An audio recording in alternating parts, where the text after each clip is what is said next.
So hi guys, welcome to today's video. My name is Paul Confidence and I am welcoming you to my channel. Trust me, this is the best channel you're going to see on YouTube. Today I want to talk about money mistakes people in their 20s make. I'm not an old man yet, I'm still in my 20s. I'm going to just share my personal mistakes I've made with money. So, brief background.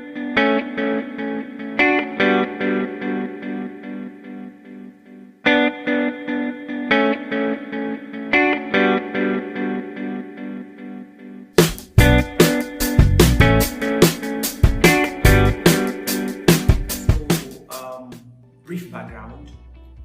Let me first talk about money mindsets and how we think about money. For a lot of persons, when they are in school, sort of the parents or the guardian is responsible for your financial, everything you have to get financially, from the resources to your books to your upkeep, all of those things. Your parents take care of it, or your guardian. But then, as you leave school, just like my wonderful family, once you leave school, it is almost like you're cut out of all of these financial benefits you get. So our country is wonderful. Let's say you then get a job or you start a skill and it requires you to start making money for yourself. So how do you think about, how do you manage your finances? How do you make the best of your financial decisions? It's a problem. I'm going to share my personal lesson. So in 2017, that was when I first made my first 6 figure. Somebody paid me 150,000 for a website. Amazing. I was so excited. I was completely, I just couldn't explain how I felt that day. I think I slept with about 150 naira in my account. Then I got an alert in the midnight. I checked the phone, with sleep eyes. I looked at it and I was like, this is this bank people again. So I just forgot about it. In the morning I woke up, I read about my other activities. And then I remembered, oh wait, the bank deleted me in the night. Let me check what that debit was. I went back to my message app. As I opened it, damn, 150,000 from a wonderful school in Port Harcourt. I could not explain the excitement I felt. I had to text the woman, hi mom, thank you, I've received the money. For that moment, okay, I was still living in my parents' house at that time. So I was, Jesus, so all my problems are solved. 150,000, huge money. I started thinking of every problem that I had. So I felt as I received this 150,000, all my problems were going to be solved. Trust me, that money, I wasn't even hungry. I don't know if it has happened to you, your first 6 figure or 7 figure. I'm going to talk about my 7 figure, but let me talk about the 6 figure first. So I wasn't hungry. The previous night, I just eaten a very small meal. My parents were not in town at that time. They had moved out of town, so I was just alone in the family house. And there was no hunger of any sort. I kept thinking, okay, what do I eat now? Do you know, I can go to Chicken Republic, I can go to Kilimanjaro, I can go anywhere and buy any food. 5,000 naira out of this money, I still have 145k. It was a big money. So I don't want to go into all of the details of how I spent that money, but then I think I remember telling my mom, Mommy, please keep this 50,000 for me, I'm going to request it later. And she was excited to keep the money for me, but trust me, that money, I requested it like 2 weeks after and finished it almost in a month. So in 1 month, I finished 150,000. The only significant thing I did with that money was getting a new phone. I remember going to a hotel and lodging for like 4 days. It was crazy, trust me, you don't want to.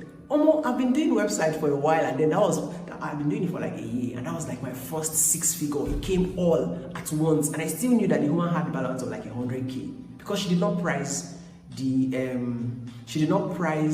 the service that I offered her. Trust me, I was blown away. I was excited. So that's how the first experience I had with earning 6 figure. I'm going to talk about the lessons eventually when I go further, but let me talk about the next one. So the next other thing that happened to me was in 2019, I made my first 7 figure. So I made about 1.2 million on one deal. It came one time to my account. Now the feeling was different because I'd seen, after my first 150k, I'd seen lots of 100, 200, 300,000, 400,000 in designing websites and providing services for people. So this one came, I anticipated it, trust me, you know those kind of deals, if you're a tech person, those kind of deals take 6 months, 5 months, 3 months, depends on how the client is ready and prepared to do it. So when the 7 figure came, this time I had gotten a completely renewed mindset. So I was no longer thinking small about money, and so that was like the huge leap for me. At that time, as the money came in 2019, I got my things ready. I had plans for it already.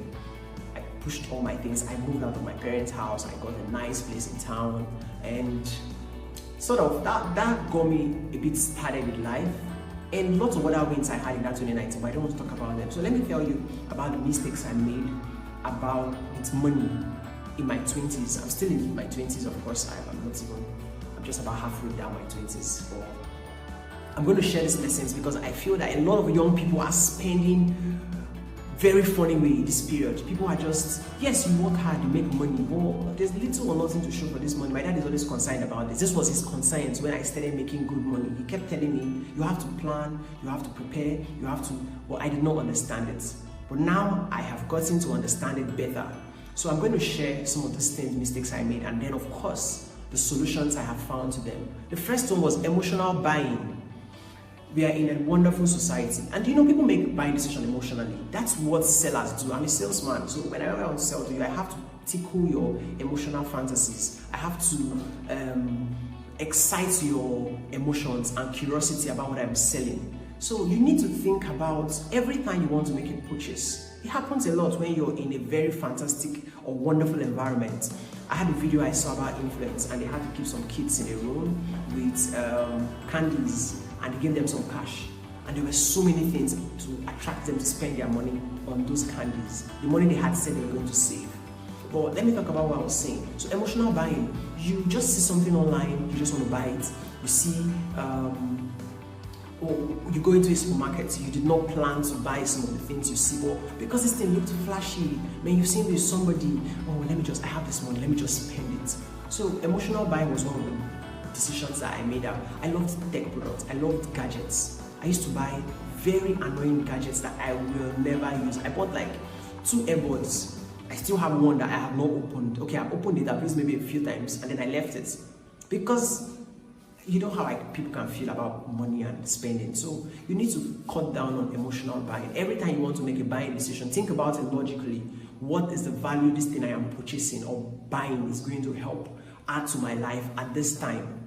Then there's another one that I really do not really understand is Wahala Then They Finish mantra. So our site is fantastic. You know that we have a SAPA thing. I don't want to talk about SAPA, SAPA.com, but I don't want to talk about it. But let me talk about Wahala Then They Finish. So you have some money. You always want to spend it and feel like, okay, I have a friend, wonderful friend. The person always wants to spend the money he or she gets every time because they believe Wahala Then They Finish. So let me live today. Oh, you live today, the money finishes. So what's going to happen tomorrow? Tomorrow you're now broke and you start borrowing from people. So I used to have that mindset when I started making money. I used to feel like, Wahala Then They Finish. Let me do all I need to do with this money right now. And of course, another one was going to come. I'm skilled. If you're a salary person, I think this is like people who fall more into this prey. Somehow I even discovered that people who earn salary are able to save a lot more than entrepreneurs, because you know that if I work hard with my marketing and sales, more money is going to come in. So you know that's not very realistic. But then you just know that if I put in this effort and I do this and do that, I'll get more money. So let me just spend this one I have. You need to really think about how you, like I talked about emotional buying, and now I'm talking about Wahala Then They Finish. So always feel like Wahala will finish and keep some money. So the next one is planning. One of the things I did when I had not my first million now, I've got to make a lot of other millions. So I think my second million. The first one I spent it, the only major thing I did was getting a house and sort of furnishing it. The second one was I planned properly. I had like a 6 months plan. Before the money came, I started planning and putting things in place. So lots of people do not plan for money. I think, like I said, salary guys do this a lot. Salary people know that I'm earning 150,000, I'm earning 300,000. I need to properly plan this money so it stays to the end of the month. Sometimes it doesn't still stay because some of them are already in debt. I'm going to talk about debt eventually, but as I was saying, you need to plan your money very well. What do I mean by planning your money? So they have amazing apps. I found an app online. It's called Inflow. I'm just going to look at the screen. Inflow is an amazing app. It helps you connect all your bank accounts to the app. You can track your spending. You can come up with a budget for that you want to spend in a month. It's an amazing app. It's on the iOS, it's on the Android Play Store, and of course it's on the web version. So if you don't have to download it, you can use it either on web, on iOS, or on Android. So Inflow, a very fantastic app for helping you plan or make better budgeting decisions. The next thing I'm talking about now is no savings. So I used to be in this category where I don't save any money because I earn, like I said, I'm a tech bro, I earn good 6-figure monthly, so I always just spend money most of the time, except I have a project. That's when I save. If I'm not, it's 3 months or 4 months to my house rent time, I start thinking about, okay man, my house rent is coming, I need to start saving for it. But then I recently started reading and preparing myself. I think Money Africa is doing very fantastic with helping you understand planning and savings. And there are lots of savings community. I currently use an app, Cowrywise. You should know Cowrywise. Fantastic app.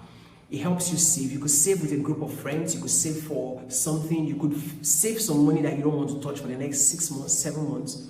It has really helped my saving culture. And of course, they have this feature where they automatically take money from my account daily, weekly, monthly. It has really helped improve my saving culture. You need to plan to save. As young people in your 20s, think about savings as a vital part of your life. You're not saving, maybe something happens, rainy day. What are you going to do? You don't have any money anyway, you start borrowing or thinking of where to borrow from. So the last thing I want to talk about is living beyond your means. That's a major problem. So I know a friend of mine is going to watch this video. I had a discussion with the person and I was telling the person that, see, you need to stop spending unnecessarily. Live within your means. Let's say you're a business person, you have a small business, or you're a skilled person, a web designer, an app developer, or whatever. You earn 300 to 500k every month. But then, looking at the lifestyle, so let me give you some of the costs that will cause. The data subscription, you have to keep it on the budget. You have to plan to keep it on the budget. This was what I started doing. The Instagram is a fantastic app, very distracting. YouTube, fantastic app, very you can learn a lot and then you can be very distracted with it too. And lots of other small apps too that consume data. If you play games online, if you stream church services online, all of those things. So I started measuring the amount of time I spend on this app because they can be very time consuming. So I open Instagram, I stay 5 hours. Next thing, the only thing that tells me to leave Instagram is when I receive a message from my data provider telling me, bro, you've used 70% of the data. Oh wow, so I've been here this long. So what I started doing was I calculate the number of time, I have an alarm. If I'm going to spend 1 hour, 2 hours on Instagram a day, I try not to open. If I am going to be here, let me not watch all of these skits. Skits are interesting. Yes, they are fantastic. But when I am not, I'm trying to live within or a budget on data, I don't watch unnecessary skits. I love some skit makers. MC Lively is my very fascinating skit maker. That's BM. That's the one that comes top of head. And Tauma. Those are like my two favorites. So I love their skits. I watch it almost every time. But then I always tell myself, stay within a particular time frame so you don't consume so much data. And then that's one. The second thing I want to also talk about living within your means. You earn 300k. Let's say, let me come down a bit, 150k. You sell products or you sell a service. Your constant or your regular income is 150k. But then you're always taking boats of 5k every day. You're going out. So let's do 5k times 20 days in a week. That's about 100,000 you spend on boats. It's not like boats is bad, but sometimes it's not necessary. Yes, when the rainy season, you want to get to some places faster. I take boats. Most times when I have to go to see a client or I'm going to an environment where I can't get taxis or I can't get shuttles to get me there, I think boat, fantastic. But then you need to think about it. How much is my income? Am I living within my means? This boat I'm taking, how necessary is it? You're just going to see a friend whose house is maybe 5 kilometers away, 10 kilometers away. But because you want the luxury and you don't even have enough income to measure up to that luxury, you go ahead and enter boats. I used to have a very funny lifestyle. I used to eat suya every night. Trust me. In 2018, I was eating suya every night. And I had a friend, he was like a coach. He drew out the habits from me. I think I saw it last year when a lady said she saved all her suya money for 1 year and then she had like 500k in her piggy vest or Cowrywise. But the point I'm making is, live within your means. Don't buy unnecessary things. Don't spend unnecessarily. These are some of the lessons that has helped me manage my finances better and make better money decisions. I'm so excited that you're finding this video interesting. Share this with all your friends who are within their 20 and maybe above 20. It's life skills that will help you manage your money, make more money, and of course, grow yourself better. Because trust me, rainy days will always come. Tech bros know sometimes if you go a month or 2 months, you don't have a major client. You can get small clients here and there, but you don't get a major client. What are you going to do that period? Start borrowing, taking from this person, taking from that person. No, you don't want to do that. So think about your money decisions. I'll run through everything I've said again. I mentioned inflow app to help you budget. Wahala did they finish? Can you stop saying that? Don't finish all your money. Save some of it. Use Cowrywise app. And of course, live within your means. Thank you so much for watching today's video. I am so excited. This was one of the most fascinating topics. You're going to get more exciting topics like this. And trust me, I'm working on a review video for King of Boys. That's the internet sensation. That's the internet that he blew up the internet. The Nigeria internet space. Twitter has been on fire. Instagram, everybody's talking about it. And Mama Kemi killed it. And of course, all of the cast. I'm going to go into that in the next video. Don't forget to subscribe, like, share, and drop a comment. Tell me your money saving strategy. I'm so excited to be sharing this to you. I remain my humble self, Paul.